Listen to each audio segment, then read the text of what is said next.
Welcome to the Gate 7 International Podcast, your official English source for all things Olympiakos FC and Greek football. The first day of training is when I realized, this is why they win the league every year. When I spoke with Kevin, if I gonna sign or no for Olympiakos, he said, "You are crazy, go direct, my friend." Να πετύχω, ήθελα να μείνω στην ιστορία του Ολυμπιακού. I can speak, sure. Yeah. Έλα μαλάκα! Σ' αγαπώ πάρα πολύ, Πειραιάς. Είμαι Γάβρος πάντα, όλοι μαζί.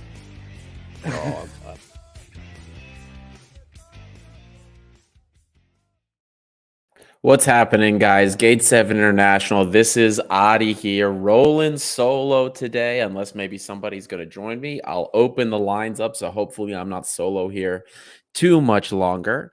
And we're going to chat about everything that we just saw in, let's just say it was a stressful derby, to say the least. And then it looks like we're going to have a couple more of those. But before we get started, boys and girls, if you haven't done so already, guys, hit that like button real quick. I'll give you about 5 seconds. That's all it should take to hit that button in the bottom right corner. Every engagement helps us continue to grow the show and expand the red and white community worldwide. There are Olympiakos fans everywhere. We went through the data on the podcast. We told you guys about it months ago. 90 countries have tuned into this podcast. Over 90 countries. It's incredible stuff. So help us continue to find everybody in the other countries that haven't tuned in and the other ones that haven't checked us out. Let's make more Olympiakos fans worldwide and grow this thing. So hit that button, hit the like button, subscribe if you don't already, and ring the bell if you want to be notified anytime we go live. The last of the deep dives went up, I guess it was yesterday, 2 days ago. Zimer Bututsi, that was the second of the deadline day signings that were done, both for him and Sergi Canos. You got to see a little bit of Canos today. So if you have any questions or you want to take a look at him, go ahead, boys. Check them out. Boys and girls. We do have some girls that tune in as well. And let me know what you think. I love getting your feedback. And let me know if you guys want to see anything else during those deep dives. I change them because of the feedback you give me. So every new thing you see, it's because it's feedback from stuff you guys have told me. So check all of that out and help us continue to grow this channel. First sponsor of the night, as always, ship with our friends from Piraeus International. You have things going from Greece that need to go somewhere else. You have things from the United States, England, Australia, wherever that need to go to Greece. Check out our friends at Piraeus International. Visit the website, www.piraeusintl.com. Give them a call at 410-675-4696 and see how our friends can help you. And lastly, for you betting guys out there, Champions League's getting started, which means betting time. Just like we did with the World Cup, it was pretty popular with a lot of you. I had a lot of people telling me their betting tips. We're going to do the same thing. So if you are looking to get started, you don't already bet with anybody, you're trying to get started, and you don't know what to do, check out betus.com.pa. Use our promo code, and they will match your deposit 125%. So if you put in $100, they'll give you $225. It's a nice match, and their odds are really aggressive. Very great odds. We talked about them during the World Cup. I will continue to talk about them for the Champions League as well. So the promo code is GATE7INTL. That's in all caps, and enter that code after you set up your account and make your first deposit to take advantage of that promotion. All right, let's get into it. Everybody is checking in here. I love it. I love it. Manos, how are you doing, buddy? I'll translate this real quick for you guys. We need to see Olympiakos. We've been patiently waiting for over 1.5 years. You're not kidding, Manos. And we hope that we will return at some point. Yeah, buddy, I hope so too. From Jas Gray here. Also, Pesio Masuras ko Oleg the Thumbas primera fila.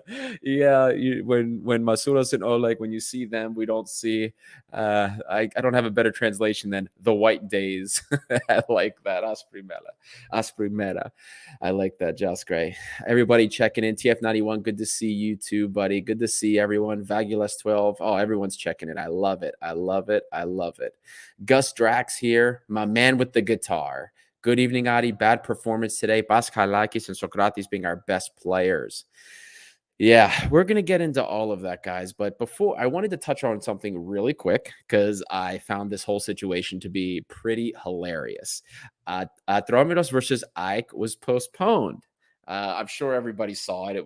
I've been seeing people making fun of this thing all over the place. Chris Coleman's wife actually got into some of the commentary a little bit on Twitter.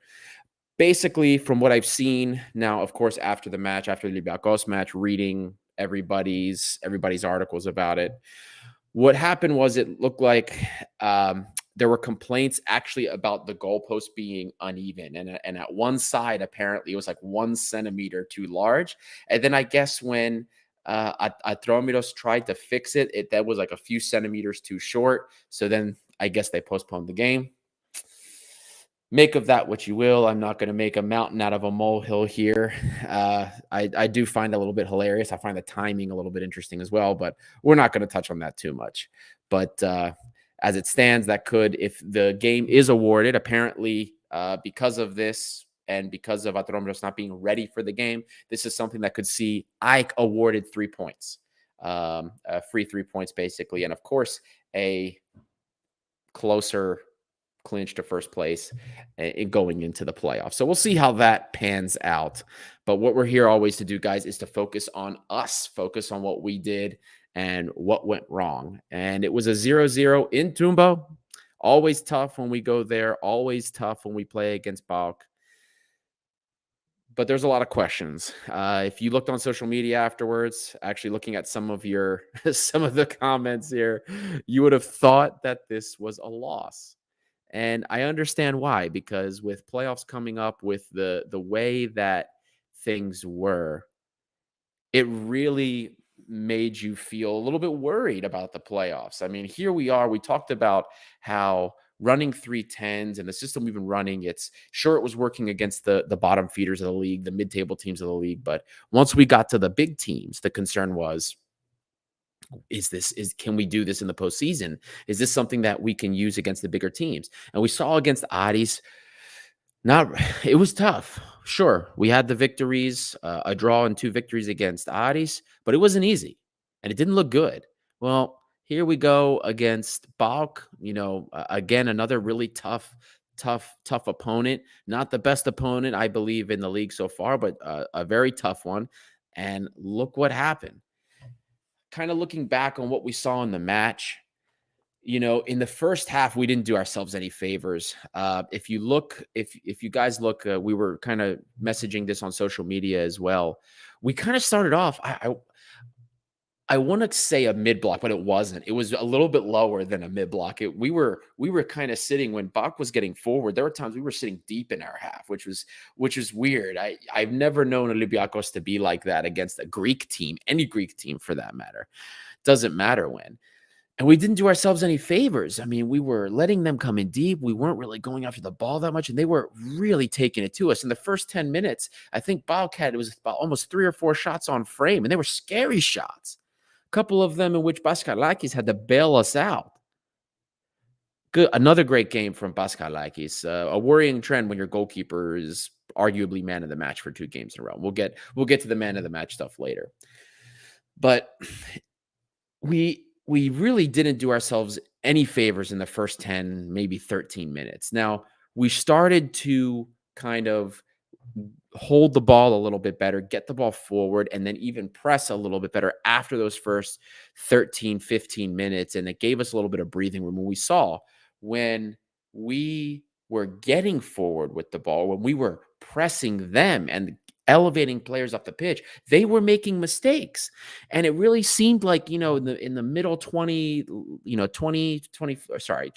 30th minute, and maybe a little bit after that, we finally started to get somewhere.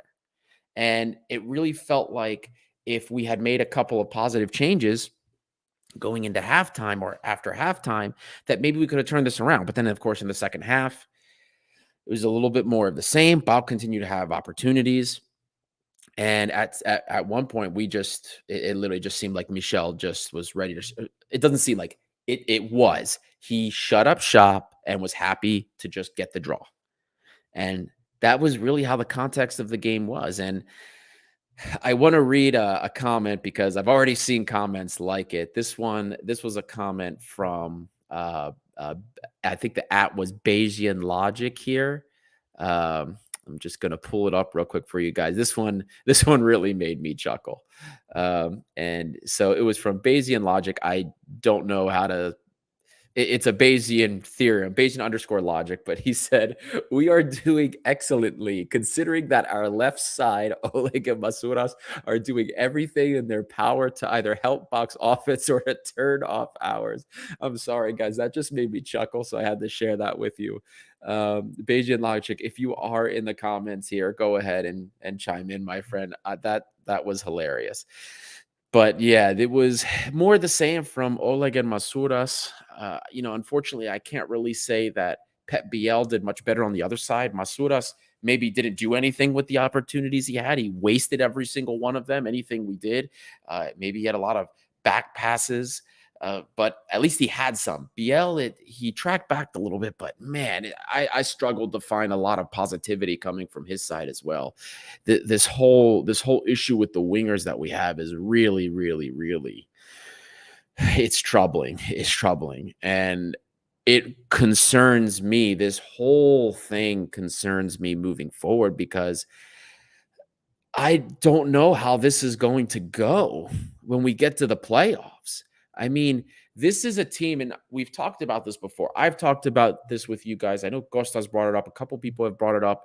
A lot of people have brought it up on social media. People have brought it up in our comments on other shows in the past. We are a team right now that doesn't have a concerted style of play.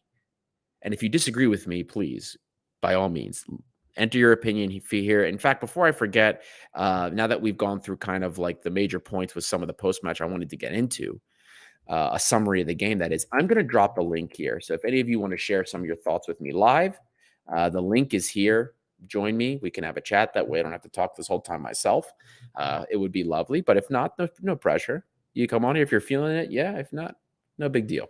You'll just have to listen to me talk the whole time. But these games, it doesn't seem like when we play, especially better opposition, that we have a concerted game plan. It feels like we're always just reacting to whatever the game plan is against us. And anything that happens is usually a result of individual efforts. Like today, James Rodriguez, so the best opportunities, the best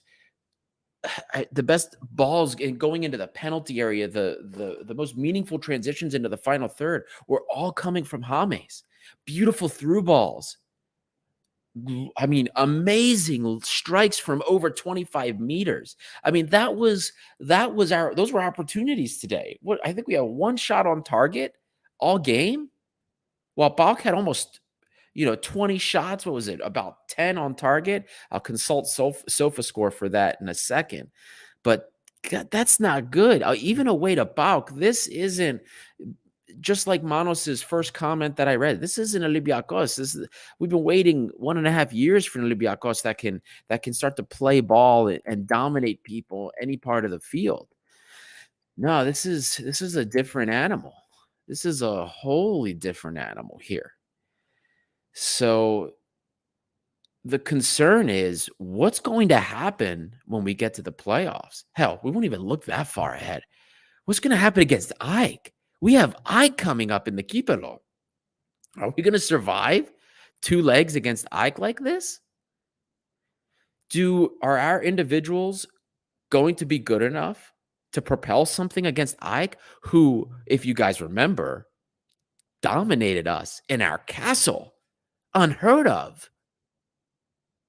Are we going to be able to do this over 2 legs against Ike, let alone face them another 2 times in the playoffs, deal with PAOK again? I'm not so much as worried about Panathinaikos. I'm worried about PAOK and Ike. PAOK looked like a better team than us. They really did. Ike is a better team than us. We have better players. We do. We have better talent on this team, but we are not a top 5 team. And if this is how we're going to play against the top guys going into the playoffs or going into the cup, guys, this is not even a 2nd place finish. This is a 3rd place finish we're looking at. Comment here from Der Profidiga. We played like Ionikos. We will not win the league with this defense. I actually think the way that in a manner that we absorbed pressure, it wasn't half bad. I mean, again, a lot of credit has to go to Paschalakis for maybe he didn't have amazing saves like he did the other week, but he had some very important saves. And he was solid for us. And you can say without him, maybe we eat a goal or two. So TF91 here, terrible subs today. Could have won the game, even though we had a really bad beginning. We'll get into that too. I wasn't a huge fan of Michel's substitutions. The first one, you bring a winger on. We see Sergi Canos come on, which I thought was a good sub. I didn't expect him really to do that much because he hasn't been with the team very long. And given, for those of you that may have watched the deep dive, given that this guy's not like a one-on-one hero, I wasn't expecting too much out of him, except maybe some good hustle and perhaps a finishing touch. I wasn't expecting that much out of him at all. But then the subs get a little weird. So we bring on Sergi Canos, and then we bring on we do a double sub. Or sorry, before the double sub, we bring on Youssef El Arabi for Bakambu, which I understand that. Bakambu was kind of struggling. Any ball James sent him through, he just wasn't able to connect, and unfortunately, we just couldn't get a lot out of Cedric Bakambu today. The number of opportunities and balls that were played may be overhit. He just couldn't get much going. I think, he probably lost the ball as much as he passed the ball today, which is never really a great sign, even when you're considering a striker. But going back to the subs, so after you sub Bakambu out for El Arabi, again, which is a move I understand, it did make sort of sense. I wanted to see maybe another winger, but we had the double sub. And in the double sub, we saw he brings in Samaseku for James Rodriguez, okay? And he takes off Pep Biel for Ramon, our left back. So here you go, okay? You have both of our 10s, or ideally our more creative guys, and you're taking them out. One, you're stacking us with more defensive players, and now you're putting our left back to play a young project left back, by the way. You're bringing out to play left wing. I mean, at that point, it was very clear to me that Michel was happy with the draw. Why Kostas Fortounis wasn't included, I'm not aware, nor was I informed of any injury that he had. Why he wasn't on the bench, maybe we could have probably used some creativity from him. Couldn't tell you. Why we didn't see Zimer Putuzzi thrown on. I mean, in a game where you were screaming for somebody to go at PAOK's defense who is not that good and maybe make a quality chance, why wouldn't you bring him on? You threw Sergi Canos on. Why not Putuzzi? I don't get it. Valbuena was on the bench too. Valbuena, guys, he still leads this team when it comes to key passes, balls in the penalty area per 90 minutes. Think what you want. He falls. He does this. He does that. Valbuena is a key contributor in terms of these types of balls going into the opponent's penalty area, whether you like it or not. That's just how it is. This is the data. It's very, very interesting times right now to be an Olympiakos fan. Chuck Curdy, PAOK fan, actually, that engages with us a lot on Twitter. We'll get an opinion from him. As a PAOK fan, I know this will come across as bias, but PAOK probably should have won. But credit to Olympiakos for making most of PAOK shot attempts pretty weak ones. Look, man, when I put out the data for the XG tomorrow, I guarantee Olympiakos is probably going to be under 1. Maybe it'll be 1.2, where PAOK will be closer to 2 or 3. That doesn't surprise me. Doesn't surprise me at all. Olympiakos worldwide here. They kept pressing high. We couldn't move the ball quickly enough between the lines, and pretty much that killed us offensively. After such a bad performance, the draw was the best result we could get. Yeah. You are 100% right, my friend. That's why we say, at least it wasn't a loss. But this is 100% right. I mean, we brought up in the halftime tweet that we were very careless in possession. I mean, you press us high just a little bit, and we kind of fall apart possession-wise. I mean, some people just lose the ball like crazy. We boot the ball upfield. And this is why I tell you guys sometimes I struggle to see a real game plan, because when we get pressed, I don't see concerted movements to help alleviate. I see players kind of just going any which way. If they want the ball, they come get the ball. I don't see a pattern of movement that tells me there's a game plan. I don't see a pattern of people going wide, checking in. If you guys remember when we talked about Corbaran and his tactics, there was the rotating movement. Now, we were playing bad in general, and transitioning to the final third was tough. You could argue Corbaran needed maybe more time with the team. Who knows? The thing now is that I can't see a game plan. It is very tough with me to see a real game plan with this team. It really is. It looks like a team of individuals, just like the previous banner said, running around, doing what they can, getting motivated by Michel, and trying to do whatever they can to win games. It's very tough, and we're seeing a lot of this. Look at my eyes, DC, hashtag Michelat. I've been seeing that on socials, been seeing it. And I'm going to be, I'm in agreement right here with Jaskray. No point of firing him at this point. Leave after the end of the season. Guys, what good is firing another coach going to do? Unless you're bringing in the coach that you're going to stick with until summer and let him build over the summer. There's no point. Michel's here to try and salvage a season. He's already probably done better than any of us would have expected in that regard. Trying to get the team, picking up, coming out in the new year, winning, not losing a game. All of this is, we can say, maybe a little bit better than expected back then, but it's frustrating for a lot of people that still have the expectation, the Olympiakos expectation to win the title, because we still expect that. Everyone wants this to be the major comeback. Everyone wants to believe that we can do this, that we can come back, that we can do all of this. So I'm with Jaskray there. We gotta see what happens. Let him finish this but 100%, I do not believe Michel is the coach that can take this team after this season. I think we need a new project. It's got to start from the beginning and build over the summer. We need definitely a new project here. A couple more comments here.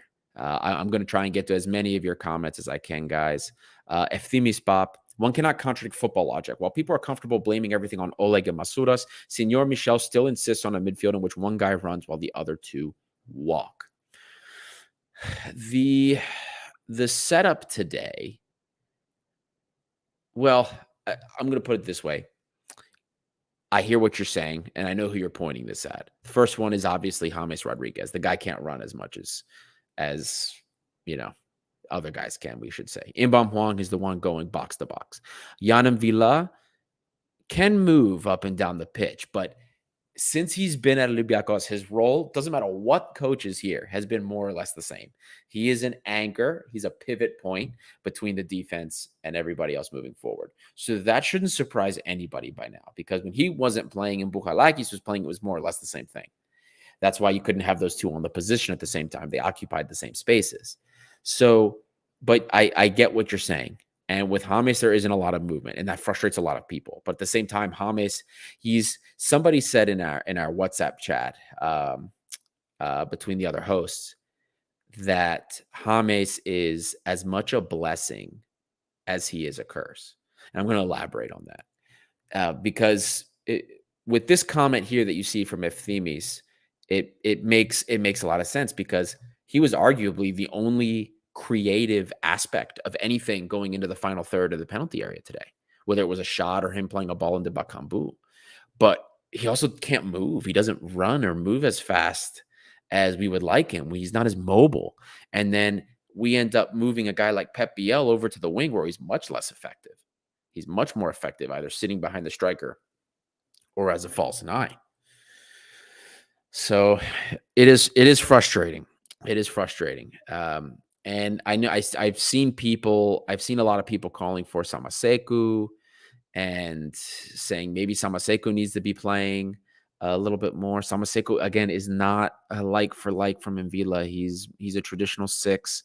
I don't see a lot of the long ball, the distribution mechanics that Jan M'Vila has, which a lot of us take for granted. It's very, it's tough. It's tough, guys. Some more comments coming in here. I mean, they're flying in. If I miss your comments, guys, I'm sorry. They're coming in pretty fast. Vagulas 12, done better against freaking Pasianina, Asteras, and all of these teams. Really? The real games are the derbies. If we can't win those, we can't win the league. Vagulas, I will say that the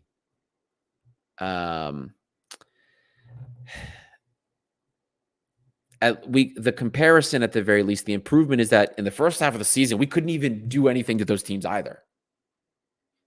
We were struggling against everybody. We couldn't make anything look easy. At least now, okay, we can beat the teams that need to be beaten, which I guess that's an improvement. But you're 100% right. We have to figure something out about these derbies, because if we don't figure this out, forget first place, forget second place. I mean, I wouldn't even say third place is on the table at that point. Spiros Neradzis, first round we should have won, but we lost 2-1. That's fair. But that's because PAOK had a bit of a disaster season to start with too. Difference is they've put it together also, and they're putting it together, and they look more like a team than we do currently. Bongo 7, we couldn't handle the press. We couldn't string together passes. Even our protagonistes this year, like M'Vila, Huang, somehow not prepared up to win. See, that's an interesting comment too, because we were having a similar discussion as well about Huang and Baum the last couple of games. Maybe haven't been at his best, or at least I should say up to the standard he's gotten us used to, because since he came in, he was one of the best guys on the field. And yeah, he did look a little off pace today. At one point after that double sub, he was kind of pushed further up as a 10 on the pitch. I'm not sure how I felt about him there, but yeah, that was a very, very interesting comment. Couple more. Oh my God, so many comments coming in here. Look at Mizey. So the conclusion that Masuras and Reptra play fine, we should blame the players around them. Roger. Oh, there's some comments going on in the chat here. No, not many people played fine today. Well, I mean, maybe that's the conclusion Michel takes, because Michel's the one that's continuing to play them over and over again. I think this is a reply to the previous comment about somebody more tongue-in-cheek talking about how everyone blames Masuras and Rebchuk. With Masuras, guys, I'm going to remind you all something. And I don't know if you guys saw the data that we put about big scoring chances. Masuras actually has, when it comes to big scoring chances, which are any opportunity that generates XG that is 0.2 or over, that is what constitutes a big scoring chance from Y-Scout. So of the individuals that get the big scoring chances, he doesn't get the most, obviously, but when he gets those big scoring chances, he actually does have the highest conversion rate in terms of a percentage than anybody else on the team. You look at guys like El Arabi and Cedric Bakambu, who have gotten the most of the big scoring opportunities. They're forwards, it makes sense, but their conversion rates, Bakambu's especially, is not as good as we would like. Similarly to Pep Biel, who has missed a lot of big scoring chances, and something that has irritated a lot of people, especially because we paid such a high price tag for him. There's some more comments coming in here, guys. Again, I'm going to get to as many of these as I can. Trying to get through all these, who I can go through first. If Themis Bop here, dreading the showdown against Ike. I brought that up a little bit earlier, man. You and me both. Manos G7. Isn't it weird that this bad side of Olympiakos has lost only one derby? I'm counting the away game versus Aris with Corberan, and actually we dominated the 2 out of 4 games, PAO away and PAOK at home. Yeah, well, you're absolutely right. Yeah, things, I guess, in that respect could get a little bit worse. That's 100% true. And yeah, we did the game against Panathinaikos was still a little bit more of a travesty in that respect, especially given all the stuff that happened. But yeah, this team has. I still believe this team has the pieces to become at least a great team to finish the season and win the title. I think we can do it. The pieces are there. I think we made some great additions. If you listen to the deep dives, I honestly believe 3 out of those 4 additions are going to contribute. I mean, hell, one of them already has. Rodinei has already contributed to this team. Even today, some of our most meaningful, progressive buildups and progressive moments of possession involved Rodinei. Getting forward, running at people with the ball, things that we all wish Oleg would do. I mean, you look at Rodinei and Oleg playing at the same time, and it's 2 polar opposites in terms of offensive intent with the ball. So more power to Rodinei as well. But again, outside of him, Sergi Canos, there was a comment about him from somebody earlier. This guy is, if I had to relate him to anybody, it would be closer to like a David Fuster or even Lazaros, Christodoulouopoulos. Like, I think something similar like that. He's not super fancy, but his end product's pretty good, and he runs all day and he gets the job done. But he's not a guy that I think can win you a game on his own, not like that. But he definitely can play a role. He's going to give you plenty of energy and can usually finish what's in front of him. That's why I'm so surprised, bro. Maybe he didn't just throw on just for shits and giggles to see Zimer Putuzzi. That's more of a guy where on a good day looks like he can do anything. He's exciting. He's exciting to watch.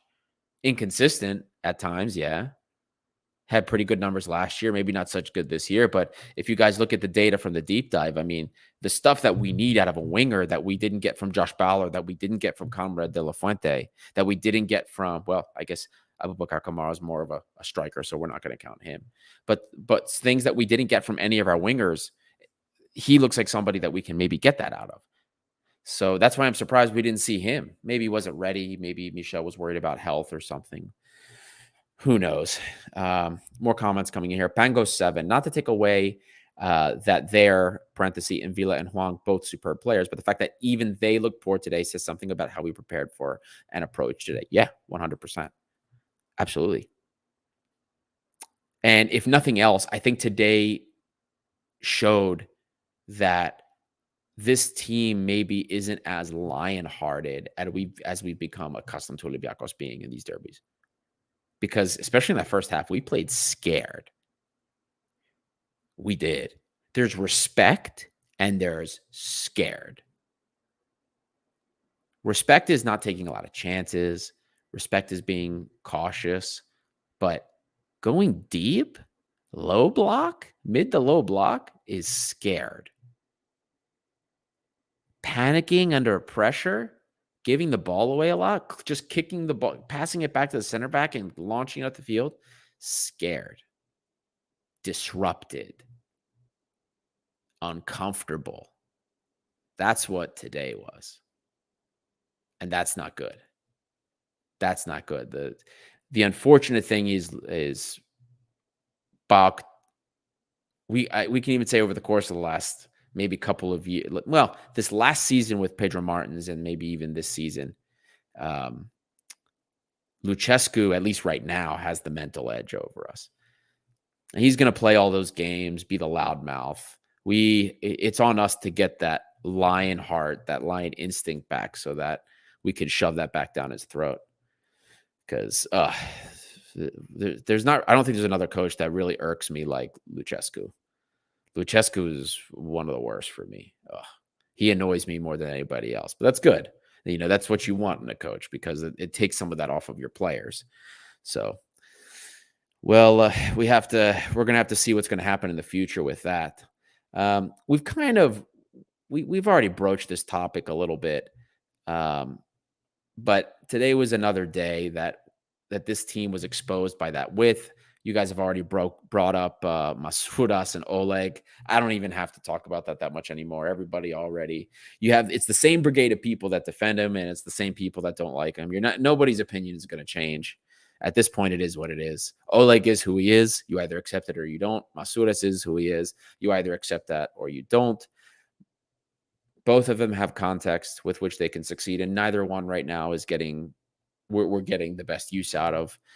Oleg, I don't think, is right now in his current state as a fullback in Olympiakos. Not an Olympiakos quality fullback, but an Olympiakos fullback with the mentality that we want in a wingback. Forward momentum, like kind of what we saw Ramon do, like, or not Ramon, sorry, Rodinei, how we see him get forward so much. Something like that. Olympiakos worldwide, when you play Masouras, there are two possibilities of what you can get. A, goals, or B, nothing. You must have listened to us, and you must have been here since last year, because this is exactly what we talked about with Masouras. Look at Patrick Caskey's. I'm going to link it to again in the website. Patrick Caskey he's one of our contributors. He writes for us once in a while. Also watches Olympiakos for basketball, EuroLeague basket. He wrote a great analysis piece on Yorgos Masouras last year. And Yorgos Masouras was one of the weirdest cases of a winger slash striker that he'd seen, because he's playing out here on the wing and he exhibits none of the qualities of a modern winger at all. Masouras' end product, the volume of touches he gets inside the penalty area, the runs he makes to get by defenders, his ability to track back, his willingness to track back. He's in very good shape, very good physical shape, runs all day. All things that can be, if used correctly, fantastic. There's a reason why he had that success last year and then even the year before that. But we don't employ any of that. We don't employ any of those things, any of those tactics to get the best out of him right now, which is why you don't see it. And all we can hope for going forward, quite literally, the only thing that's really changed now is, aside from the fact that we have a one decent fullback, a good right back in Rodinei who can get forward. Ramon, I don't expect much out of him, but at least somebody that's very aggressive, as you've seen. But we have two wingers that offer us something different than what we have right now. Gary Rodriguez was something we hoped, if he stayed healthy, could be a little bit more that one-on-one, take a guy on, which he has done, but he's just been in a really bad run of form. And whether it's inconsistency or injury, you can't rely on him. So we have to move on from him. Hopefully Zimera Bututsi can be that guy. If you saw the deep dive, he has what it takes. Let's just see if he can put it together in Greece. But so we haven't had a Sergi Canos style. I guess you could say he is probably closer to Masouras if we had to compare him to somebody on the team now. So maybe a more passionate Masouras. Comment here coming in from Ahira Mazda. I don't think this is 100% fair for Masouras. He's the only player that presses high, makes great runs, and also helps in defense. I brought that up. That's why he plays, because of those things. It's why Pedro Martins used him, ran him into the ground for those reasons. Presses high, makes great runs, and helps in the defense. Yeah. But there's two parts of this. Yeah, you can make great runs, 100%. But if you don't do anything when you make those great runs, what's the value there? Making the run is the harder part. But if you can't do the easier part, which is actually finish or get end product out of that run, that does us no good. The defensive stuff helps. The pressing high helps. And I agree with you that that's undervalued. People kind of just expect that these days, and they don't place as much value as they should. But when the team's problem is getting into the final third and end product's been a problem even since the new year when we've been playing very well, the value proposition declines with a player like Masouras. So when he's out of form and not able to finish, it makes his value proposition less. But I understand the comment 100%. Bango 7 coming in here again. Ari, I wonder if you think the lack of width contributed to us not being able to escape the press / possession today, or do you think there is something else that can explain this confidence, etc.? I do think the lack of width hurts. See, here's the thing. If your wingers, you get them the ball. Like, how many times did it happen today? We were making a stride out of the back. The ball gets played up. We're finally making headway out of our own half of the field. Getting forward. You play it to the winger, pass backward, restart. How many times did that happen on the left side? Whether it was Oleg or whether it was Masuras going down the left side. How many times? Oh, we're going to get forward. Oh, stop, pass back. Not that it didn't happen on Pep Biel's side, because it did. He didn't do that much either. But that is a huge momentum killer. Even if you play semi-pro, even if you're not playing in a professional level, like and you play just recreationally with your friends, if you have a guy that you're getting the ball out to and he doesn't do anything with every time, it damages your morale a little bit, and it makes you less likely to want to play the ball because you're like, it's just going to come back to me anyway. It kills momentum. It's not a good thing. You need somebody that can do something with the ball going forward. It isn't just going to come back all the time. It isn't going to lose it every time either. So yeah, going back to this question here, yes, that I think that's part of it. But there's a lot of things here because our midfield was also a little porous too. I mean, during the first part of the game today, I mean, anybody was coming through the midfield. So I don't want it to say, like, I don't want you guys to think that other aspects of the team today were great, because they were not. There were not a lot of great parts of this team. There were a few people, a few individuals that had solid games, all things considered, and the rest probably could have done more. This is more, it's just, we kind of went on this tangent more or less with the wingers and the Masuras thing. Masuras in particular, because when you have a player, and it's kind of similar when you think of El Arabi as well. With El Arabi, we brought up that, like, what added to his value proposition was the fact that he held up the ball really well. And when he holds up the ball well and he's not scoring, you don't care as much that he's not scoring because he's still doing something else. Well, Masuras, outside of what he does defensively, there's not much else he does offensively. So if he's not scoring goals, it's like a Hassan type. It's like a Hassan outlook. If he's not scoring, he's not doing much for you. You don't like what he's doing. You don't like the product out on the pitch. That's more of what we're getting at with the issue with Masuras.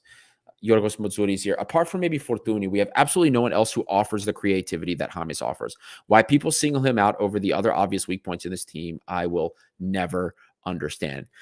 I think, and again, I'm not going to speak for the other hosts, because I know, like, my colleagues have some their own opinions about James and about how he's slow, but creatively, I agree with you 100%. But again, everybody wants more from the 10 than just somebody that creates these days. People want a lot more movement. But again, that's why I brought up that in that respect, James is a blessing as well as a curse in that, because he doesn't move around. But the only creativity got was from him today. I mean, I have seen people on social media going in on James, and that, for the context of today's game, I don't understand that, because you're right. Like I said earlier, our best chances, our best opportunities going into the final third into the penalty area were around James, including his long range shots. He wasn't a problem. He wasn't the problem for me today. Not even close. River RR, name any winger that has had more goals than Masuras in the previous seasons. And if you bring players like Conrad and Bowler, he has no competition. I would have to go into, but not Masuras' his last season, especially, like the early part. I mean, he was scoring goals like crazy. I mean, the team had problems, which a lot of people will bring up constantly. Maybe if the team was playing better, Masuras wouldn't have been as heavily involved. Regardless, he scored a lot of goals, and that's his value right there. Get him in the box, let him take shots, and see what happens. Conrad and Bowler. Yeah. I don't know what to tell you guys about. I told you Josh Bowler I did not see great game IQ from him. I didn't see Vladimir Weiss 2.0 is what I called him. So that didn't surprise me. Conrad De La Fuente, maybe because he was U.S. national. I hoped for more, but that one was disappointing. Really, it was those two misses at Volos that killed his career here. That's the unfortunate part. So, but yeah, kind of going back to what Yorgos Moutsouris says, the Fortunis thing still bothers me a little bit. team that start from creativity, and you bench him, but who knows anymore. I thought Fortunis was done. He came back. It looked like we were going to see the comeback, the Fortunis comeback, and now it's back. Who knows, man? I don't have the strength anymore to deal with the ins and outs of this Fortunis stuff. Comrade at last, PAOK played better. I am glad for the draw.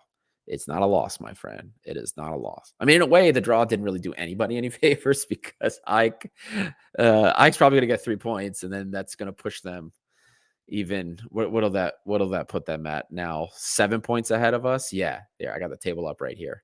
So Panathinaikos, as it stands, they're 5 points ahead of us, and Ike, if they get the free 3 points, they will be 7 points ahead. So nothing that's season ending, of course, but it does make the job just a little bit harder.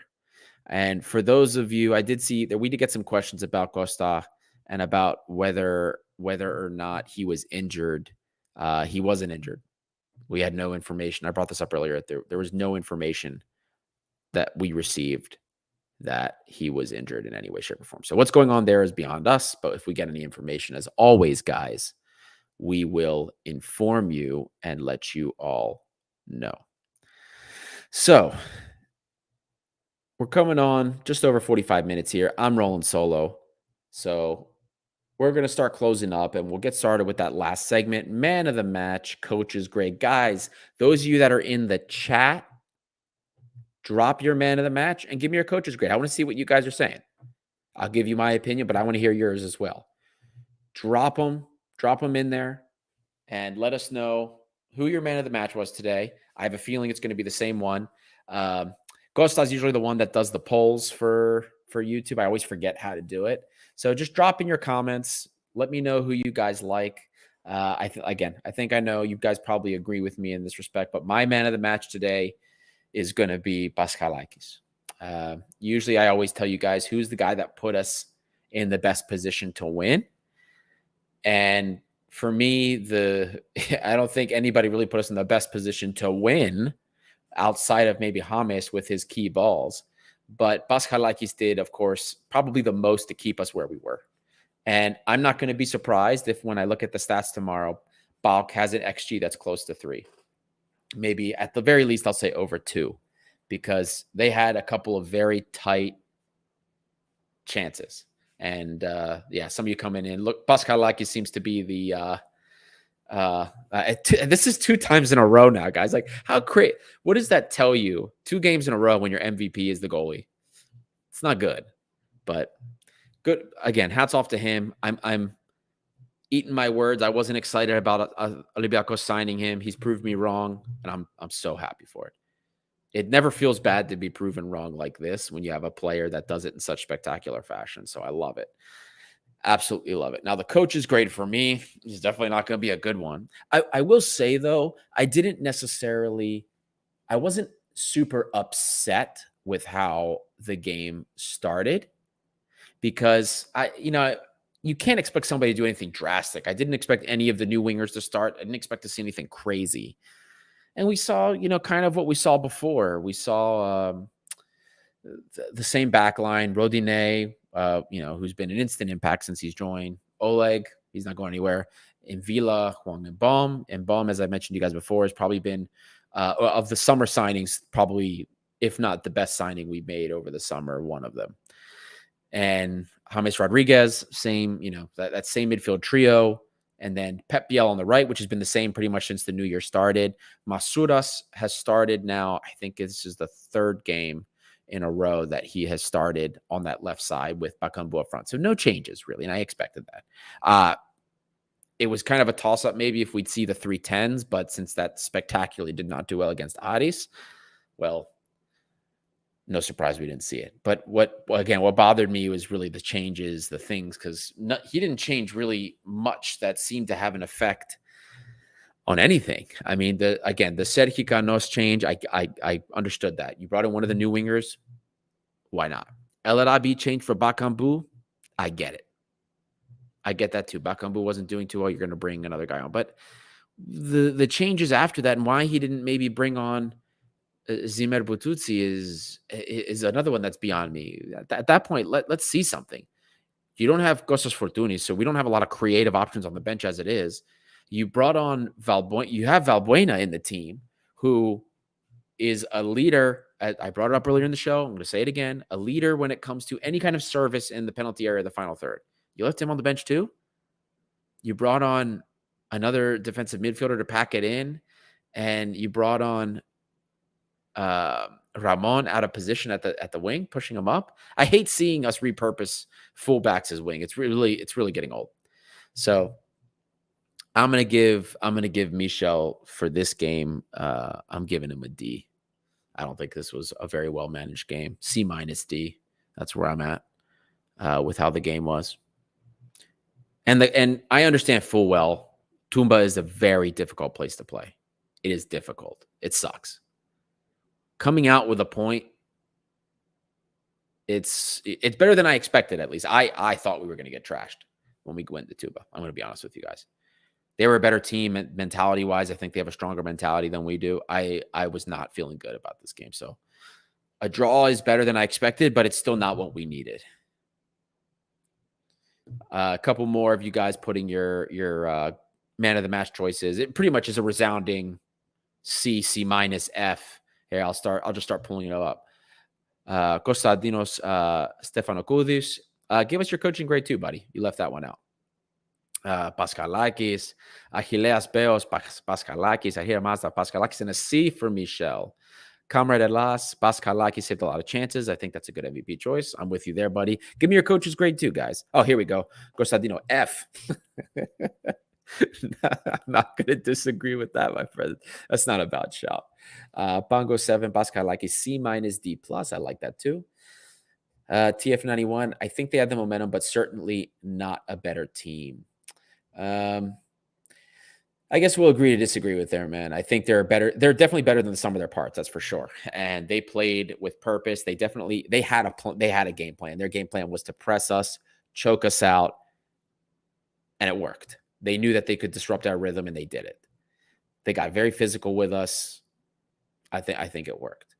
But as far as individuals are concerned, we have more talent on this team. Maybe that clarifies it a little bit for you. So, well, boys and girls, again, if you haven't done so already, coming up to the end of the show, thank you guys for joining me solo today. Hopefully we're going to get another show going on after the Kipelo game against Ike. And then, of course, we have another game coming up next weekend as well. So hit that like button, subscribe if you don't already. Over half of the people that tune into the live shows are not actually subscribed to the show. It's incredible. We get new viewers all the time. New people that join the audience all the time. Guys, if you like this, if you want to join in on the convo, please subscribe. When we drop the link, join us. Everybody always is shy. I had a couple of DMs over the last couple of days asking if we were going to open the lines up. Lines are opened up. Nobody joined me today. You guys are so shy. It's okay. A couple of you will join in one day. Maybe soon. Who knows? But don't forget to do that. Help us grow the red and white community. Make it bigger. The show grows every day. More and more people. We love it. And you guys and your comments make us want to continue doing this. So thank you, everyone, for listening, especially for those of you that made it this far. This is Gate 7 International, by the fans, for the fans, bringing you the best content for red and white for Olympiakos. We'll see you next time. Mágico, o Pumba,